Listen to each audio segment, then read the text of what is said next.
का समय था, भाई काम पर गया था और भाभी ने मुझे नाश्ता दिया और कहा, मैं नहा कर आती हूँ। तब तक मैंने नाश्ता कर लिया और टीवी देखने बैठ गया। तभी भाभी ने मुझे आवाज़ दी, गणेश, मेरे कपड़े दे दो, मैंने टेबल पर रख दिए हैं। मैंने उसकी ड्रेस उठाई और वहाँ उसका अंडरवियर भी था।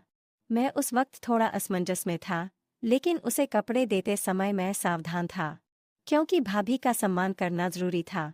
हालांकि मेरे मन में कुछ बदलाव आया। मैं उसका रूप देखने लगा, मानो वो मेरे सामने खड़ी हो।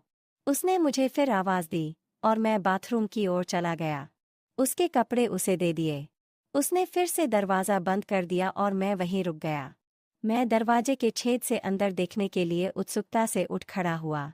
यह कोई नहीं था, बस हम दोनों ही थे। भाभी नहा चुकी थी और अपने कपड़े बदल रही थी। मैं सिर्फ उसका पिछला हिस्सा ही देख पा रहा था। कुछ देर बाद वह बाहर आई और, नमस्कार दोस्तों, मेरा नाम गणेश है। ये तब की बात है जब मैं 11 साल का था। मैं बहुत छोटा था जब मैं गर्मी की छुट्टियों में भाई के पास गया था। जब मैं 10वीं क्लास में था तो मेरी भाभी थोड़ी मोटी थी, लेकिन वो बहुत गोरी लग रही थी। वो हर वक्त छोटे कपड़े पहनती रहती थी। पूरे दिन घर पर सिर्फ मैं और भाभी ही होते थे, क्योंकि भाई काम पर जाता था। मैं और भाभी बचपन से ही बहुत फ्री रहते थे। वे मेरे बारे में सब कुछ जानती थी, तो वह मुझे अपने पास पकड़ लेती और गले लगा लेती। हम हर दिन ऐसा करते थे। लेकिन अब मैं बड़ा हो गया था और मुझे उसकी बाहों में बहुत अच्छा महसूस होता था। जब वह मुझे गले लगाती थी तो मेरा साथी बड़ा हो जाता था। फिर मैंने तुरंत उसे गले लगा लिया और मज़े लेने लगा। मैं एक दिवस उत्सव के लिए उनके पास गया था। कुछ दिन बीत गए, एक दिन सुबह हो गई। भाई काम पर गए थे और भाभी ने मुझे नाश्ता दिया और कहा, मैं नहा कर आती हूँ। तब तक मैंने नाश्ता कर लिया और टीवी देखने बैठ गया। तभी भाभी ने मुझे आवाज़ दी, गणेश, मेरे कपड़े दे दो, मैंने टेबल पर रख दिए हैं। मैंने उसकी ड्रेस उठाई और वहाँ उसका अंडरवियर भी था। मैं उस वक्त थोड़ा असमंजस में था, लेकिन उसे कपड़े देते समय मैं सावधान था, क्योंकि भाभी का सम्मान करना जरूरी था।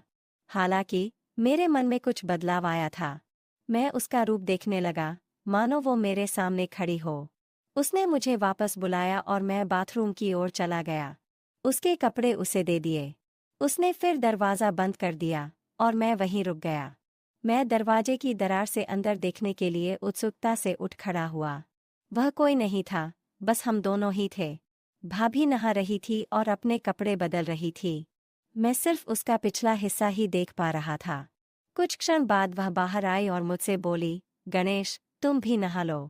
मैं तुरंत वहां से निकला और नहाने लगा। अंदर भाभी का अंडरवियर लटका हुआ था। मैंने उसे हाथ में ले लिया और उसकी महक में खो गया। नहाने के बाद कमर पर तौलिया लपेटकर बाहर आया और बोला, भाभी, मेरे कपड़े दे दो। भाभी ने मुझे कपड़े दिए और मैं जल्दी से कपड़े पहनकर तैयार होकर रसोई में चला गया। भाई काम पर जा रहे थे। भाभी रसोई में दोपहर का खाना बना रही थी। जब मैं वहां पहुंचा तो उसने मुझे गले लगा लिया। उस वक्त मैं उसके करीब रहकर खुश था। मेरे मन में कहीं न कहीं ऐसा होने लगा। मैंने उससे पूछा, क्या मैं कोई मदद कर सकता हूँ? उसने उत्तर दिया, नहीं, तुम यहीं चुपचाप बैठे रहो। फिर वह बातें करती, हंसती खेलती, खाना बनाती। दोपहर के भोजन के बाद हम बिस्तर पर चले गए। भाभी चादर ओढ़कर सो गई और बोली, गणेश, तुम भी मेरे साथ सो जाओ। मैं आज बहुत थक गई हूँ। उसकी आवाज़ में कुछ खास था और उस पल कई सवाल खड़े हो गए। वो बोली, बदन भी बहुत दर्द कर रहा है। मैंने तुरंत भाभी से पूछा, क्या मैं आपके शरीर को दबा सकता हूँ? अगर आपको कोई दिक्कत नहीं है तो। उसने नहीं कहा। मैंने फिर पूछा। मैं उसके पीछे पड़ा और बोला, भाभी बोलो, दर्द हो रहा है तो दबा दूँ। उसने कहा, ठीक है। मैं धीरे धीरे उसके पैर दबाने लगा। उसके घुटनों तक पहुंचकर मैं रुका और अब उसकी वह चीज़ दिख रही थी। मैंने उससे पूछा, भाभी ऊपर भी दबाना है क्या? तो वो बोली, हाँ दबाओ, मुझे आराम मिलेगा। धीरे धीरे मैंने उसके कपड़े ऊपर उठाए और मैं उसका आकार देख सका। उस दृश्य को देखकर मुझे एक अलग ही अनुभव हुआ। उसी पल मेरा ध्यान उस चीज़ पर रुक गया और मैं पूरी तरह से भ्रमित था। गणेश, अब रुको, मैं भी तुम्हारे पैर दबाती हूँ। तुम्हारे भी पैर दर्द कर रहे होंगे? वो मेरे पैर दबाने लगी और उसके नाजुक हाथों के स्पर्श से मुझे बहुत अच्छा महसूस हो रहा था। उसने मेरे पैरों को दबाते हुए मुझे आराम दिया और फिर हम वहीं सो गए।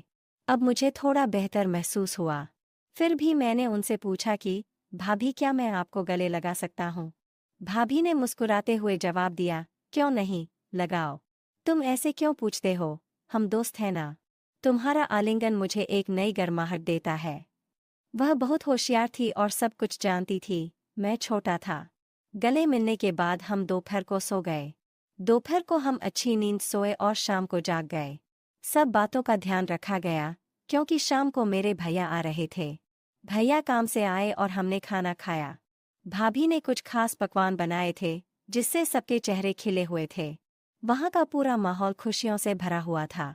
भाभी ने मेरे भाई के लिए बिस्तर नीचे हॉल में लगा दिया। उसके बाद मैं भाभी के साथ बिस्तर पर सो गया। चूंकि हम दोपहर में अच्छी नींद लेते थे, इसलिए हमें रात में नींद नहीं आती थी। रात के 2 बजे थे फिर भी मुझे नींद नहीं आ रही थी। भाभी एक करवट से दूसरे करवट पर सो रही थी, लेकिन उसे भी नींद नहीं आ रही थी। कमरे में एक छोटा सा लाल बल्ब जल रहा था और बाकी कमरा अंधेरे में डूबा हुआ था।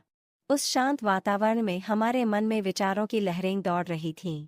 एक दूसरे के करीब होने के कारण उस पल का रहस्य हमारे दिमाग में घूम रहा था। मियाँ और भाभी अंधेरे में जाग रहे थे। उसने मुझसे कहा, शांत रहो गणेश, शोर मत करो, सुबह के 3 बजे है। और फिर वो सो गई। सुबह हम देर से उठे। भैया उसे जगाने आए और बोले, जल्दी उठो, मैं काम पर जा रहा हूँ। हम उसकी आवाज़ सुनकर जाग गए और कुछ ही देर में नहाकर तरोताज़ा हो गए। भाभी ने मेरे लिए कुछ खास व्यंजन बनाए थे ताकि हमारे दिन की शुरुआत अच्छी हो। मेरे पसंदीदा भोजन की महक ने रसोई में एक विशेष माहौल बना दिया और वो मुस्कुराकर मुझसे बोली, चलो अब नाश्ता कर लेते हैं। उसने मुझे चाय और नाश्ता दिया और फिर नहाने चली गई। नाश्ता करते समय मुझे रात की घटनाएं याद आ रही थीं और सोचा कि क्यों न दोपहर को भाभी से इस बारे में बात की जाए। तभी भाभी ने मुझे अपने कपड़े देने के लिए बुलाया। मैं उसके पास कपड़े ले गया और हमेशा की तरह दरवाजे की दरार से उसे कपड़े बदलते हुए देखा। नहाने के बाद भाभी खाना बना रही थी। मैंने उससे पूछा, भाभी खाना हुआ क्या? उन्होंने जवाब दिया, हाँ, थोड़ा सा बाकी है।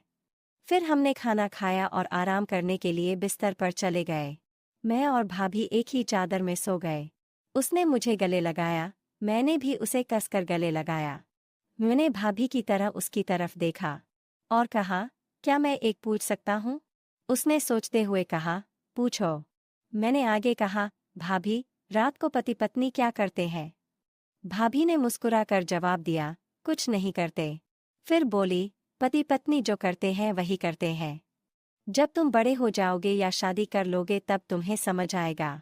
लेकिन फिर भी तुम्हें बताती हूँ, पति और पत्नियां वही करते हैं जो जानवर करते हैं। उस दिन कुत्ता और कुतिया जो करते थे वैसा ही पति पत्नी करते हैं।